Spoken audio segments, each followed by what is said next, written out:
I met him about 4 or 5 years ago, and I know he's got his wife or fiance, Princess.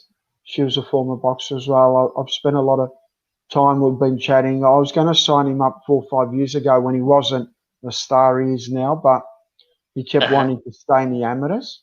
And then I said, well, you know, if I sign you up, we're going to turn pro. And he said, no, I want to stay in the amateurs.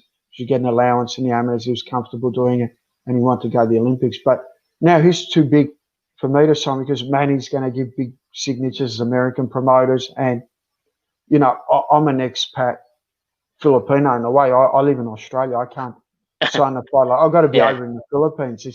He's going to be a perfect fit for Sean Gibbons and Manny, and I think he can win a world title because I've seen him fight. He's an exceptional talent. And I remember 4 or 5 years ago, he was like a rough diamond, but I could see a lot of, you know, so much. He was like a Triple G, Southpaw Triple G, Genny Golovkin. He's such a beast, and he's going to be exciting for you guys. And I'm happy that Manny signed him and he didn't get signed to an American company because it's great. Manny doesn't take the money off the fighters. He gives them money. He does so much for the sport. And I said that to him. I said, if you sign with Manny, you're blessed because he's going to do everything for you. You're so lucky. Nice. Do you think it's still it's possible for EUMIR to be able to catch a fight with the Saul Alvarez, the Golovkin still? Do you think they will catch up? I think that's a strong possibility, but he needs to. I mean, amateurs.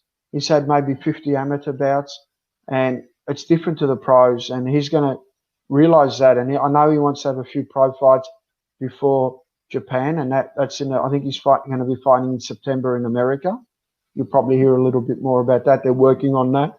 So he'll go and fight in America in September, have a few boxing pro fights, and then come back and do the Olympics. So he's going to build up his profile. I think he's 24, 25 years of age.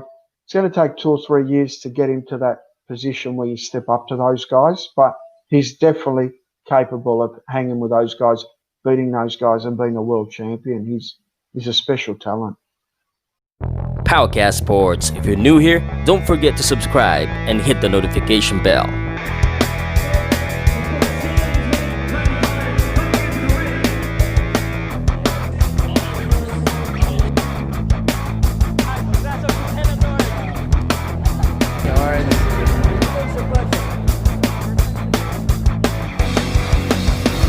POWCAST Sports.